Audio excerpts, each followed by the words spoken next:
Ravi de vous retrouver dans ce journal. Mesdames et messieurs, bonsoir et bienvenue à tous. Le président du Conseil national de la transition, Dr Dansa Kourouma, a reçu en audience ce mardi le président de la Chambre des représentants du Libéria à Conakry. La rencontre s'inscrit dans le cadre de la mise en place d'un parlement de la Mano River Union. Celle-ci a également permis d'aborder le chemin à suivre pour l'atteinte des objectifs fixés. Et puis après 2 reports, les examens de sortie de l'enseignement technique et de la formation professionnelle ont débuté ce mardi en Guinée. Le lancement des épreuves de la première partie, qui est la phase théorique, a été effectif sur l'ensemble du territoire national. Nos reporters se sont rendus au centre de formation professionnelle de Matoto pour la circonstance. Voilà pour les titres.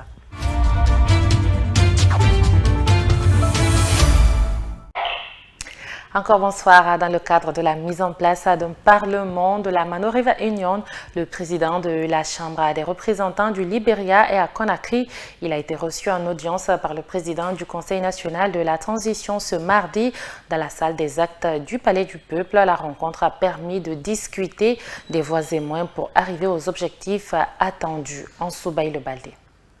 Le président de la Chambre des représentants du Libéria et sa suite sont venus à Conakry pour échanger avec les conseillers nationaux de la transition pour la mise en place d'un parlement de la Mano River Union.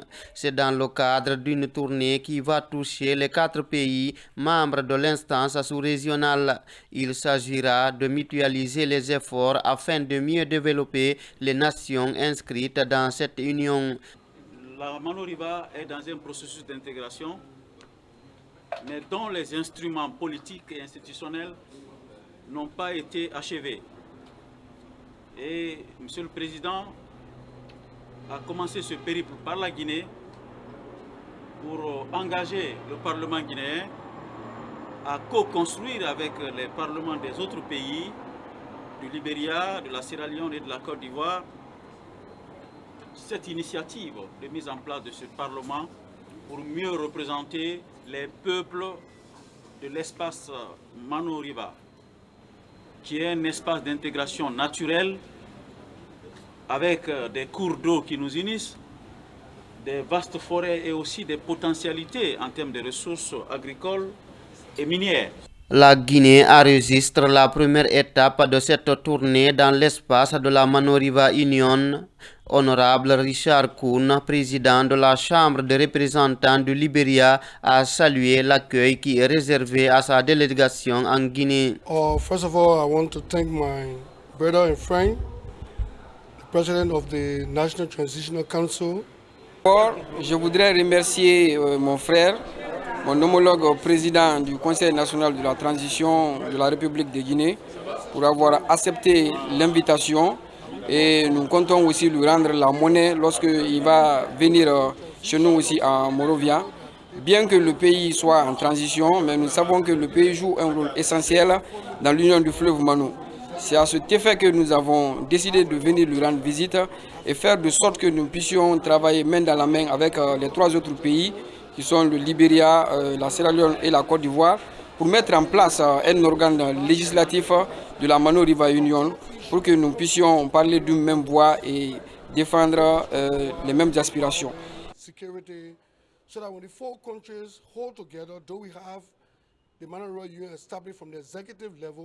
Le président de la Chambre des représentants du Libéria devra continuer sa tournée en Sierra Leone et en Côte d'Ivoire.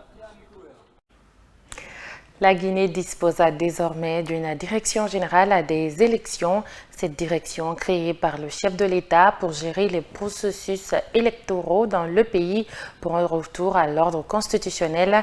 À peine sa création officielle, son existence commence à diviser les acteurs politiques guinéens. Reportage à Mamadou Tanouba. La création d'une direction générale des élections DGE divise la classe politique guinéenne. Saïdou Mbaye du parti La Guinée aux Guinéens n'accorde pas de crédit à cette direction. Ce décret cause un véritable problème dans notre nation, problème de sincérité, problème de sécurité et problème de transparence dans le domaine électoral. Qu'est-ce que je veux dire par là? Comment se fait-il que quelqu'un peut être juge et partie, ou peut être arbitre et gère. Nous avons vu le ministre des MATD qui a soutenu officiellement la candidature de Mamadi Doumbouya. Il a dit haut et fort que Mamadi Doumbouya est son candidat. Malgré, d'abord, le général n'a pas dit réellement qu'il est candidat ou il sera candidat. Ce qui n'est pas le cas de Bella Kamano, président de l'Union pour la liberté et l'émergence, qui, lui, salue l'arrivée de la DGE. Le choix de nous trouver une direction générale qui puisse se charger de l'organisation des prochaines élections est un choix judicieux, est un choix, je crois, à mon avis, politiquement prudent, qui a été finalement opéré par le chef de l'État à travers ce décret. Alors, tout ce qui s'agite pour dire que la création de cette direction générale chargée des élections pourrait être une voie pour une fraude institutionnelle, ce sont des gens qui sont habitués à frauder dans ce pays et à mentir lors des élections. La direction générale des élections DGE relève du ministère de l'administration du territoire et de la décentralisation et dispose d'une autonomie financière. Et puis, le délai de 90 jours fixé par le ministère de l'Administration du Territoire et de la Décentralisation pour l'organisation du congrès du RPG Arc-en-Ciel est arrivé à son terme. Déjà suspendu, le parti risque-t-il une nouvelle sanction, voire une dissolution au sein de la formation politique? Les responsables parlent de plusieurs contraintes. Interrogé, Marc Yombouno, membre du bureau politique national, affirme que le congrès pourrait se tenir dans le respect des valeurs du parti si toutefois, les conditions sont réunies. Bangali Kamara. RPG Arc-en-Ciel pourra-t-il organiser son congrès après l'expiration du 90 jours fixé par le ministère de l'Administration du Territoire et de la Décentralisation? Rien n'est moins sûr.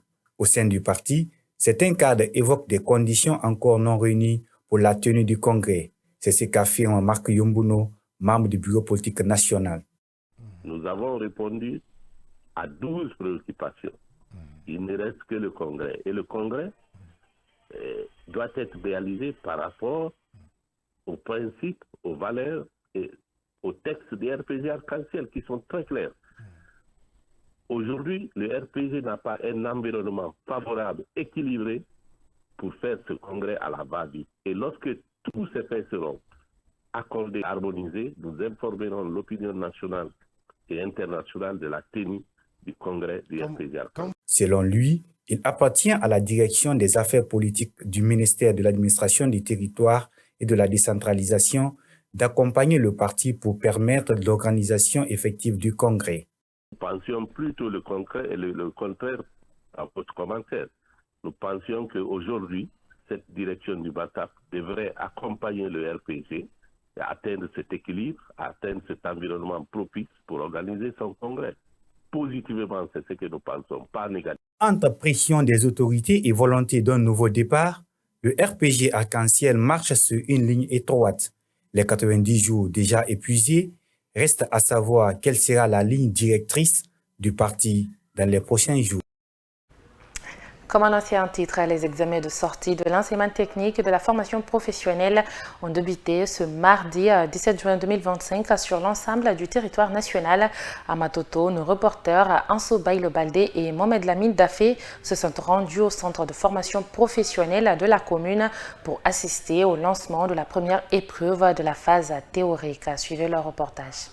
Après le certificat d'études élémentaires et le brevet d'études du premier cycle, c'est au tour des écoles de formation technique et professionnelle d'entrer en lice. Ce mardi, dans la commune de Matoto, près de 2000 candidats affrontent les épreuves théoriques. Plusieurs dispositions ont été prises pour assurer le bon déroulement des examens. Par rapport aux statistiques de la commune,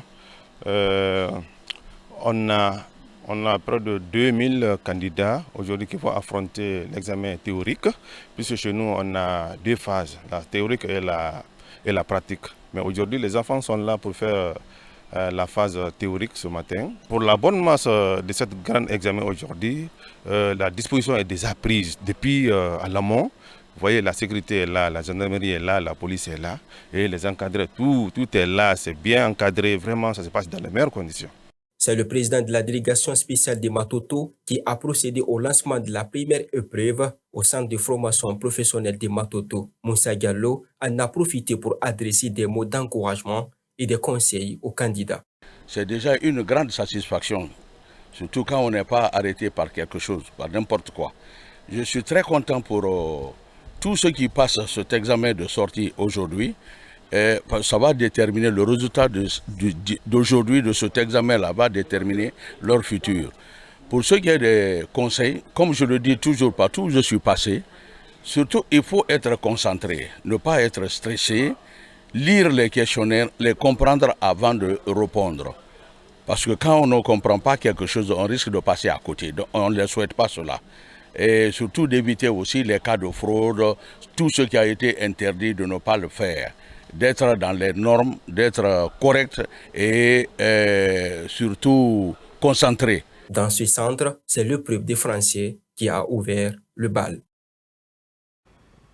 Dans un autre cadre, un séjour à Bamako, Ahmed Kanté a rencontré la semaine dernière le bureau de la confrérie des chasseurs du Mali. Une visite bien accueillie par la confrérie qui exhorte à tous les descendants de Soumaoro Kanté d'agir de la sorte pour la réussite de cet objectif noble. Guy Babari et Ousmane Kamara. C'est dans les environs de 16 heures qu'Ahmed Kanté, à la tête d'une délégation, est arrivé à Amdallaï, sous-section de la commune 4 de Beko. L'arrivée de ces descendants de Soumaoro Kanté a été perçue comme une réapparition de Soumaoro Kanté. Issa Keita est le secrétaire général adjoint du bureau central de la Fédération nationale des chasseurs du Mali. Qui entend Kanté? Kanté c'est le Mali, Kanté c'est la Guinée, pas de frontières. Donc nous sommes très contents, vraiment très honorés de recevoir ce digne fils-là parmi nous aujourd'hui. Surtout un descendant de Soumaoro Kanté, qui connaît bien l'histoire du Mali. Je crois que quand on parle de Kanté seulement, on vient de recevoir le vrai Malien, le vrai descendant de Soumaoro Kanté. Nous sommes très contents. Nous saurions vraiment parler de l'université de la joie que nous avons aujourd'hui.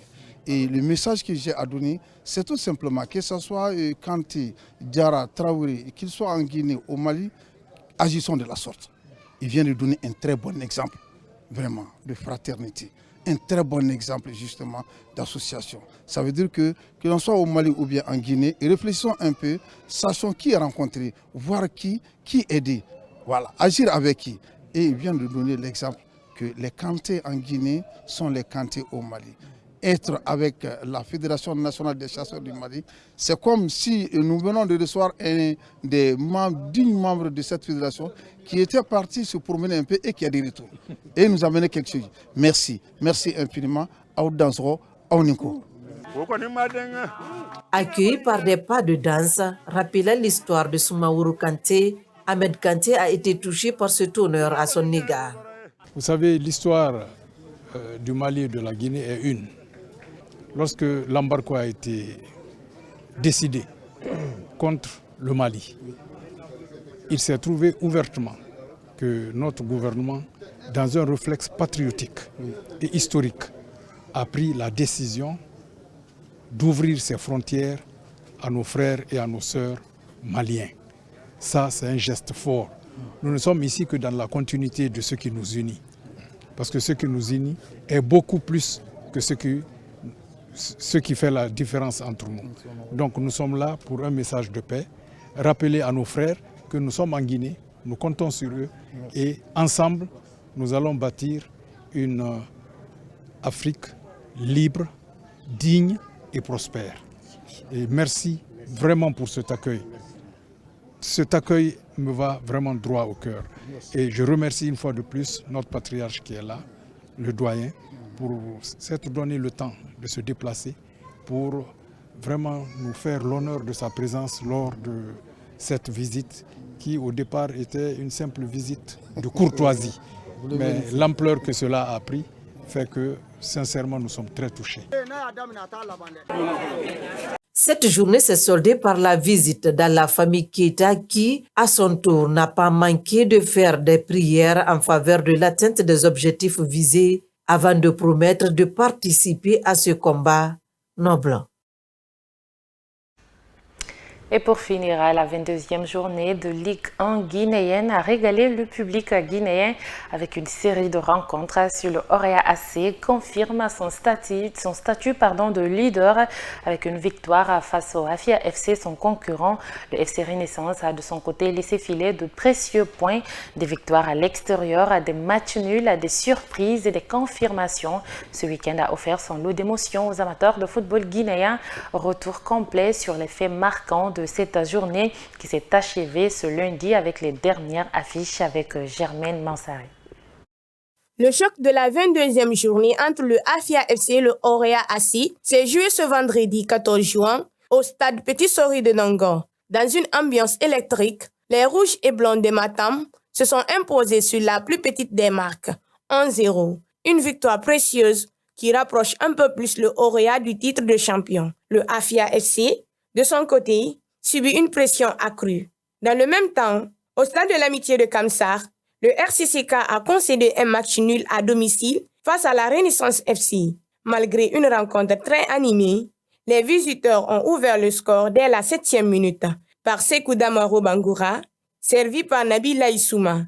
Isiaga Kibola Silla a égalisé à la 30e minute pour le RCCK sur une passe de Bourama Kamara. Ces résultats permettent à la Renaissance FC de grimper à la 2e place après la défaite du Afia FC, tandis que le RCCK passe 4e avec 32 points. Toujours au stade de l'Amitié, le Wakria AC a été dominé par l'Ashanti Golden Boy de Sigiring. Sarah Mahmoudou Kanté, Seydou Malal Kamara et Kerno Ouri Diallo ont marqué pour la saga, tandis que Moussa Moïse Kamara a sauvé l'honneur en fin de match.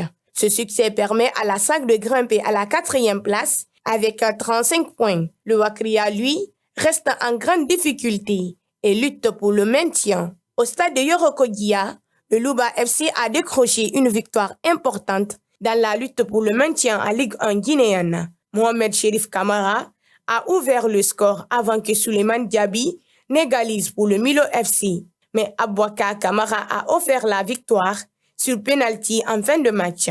Ce succès permet au Luba FC de sortir de la zone rouge en remontant à la 12e place.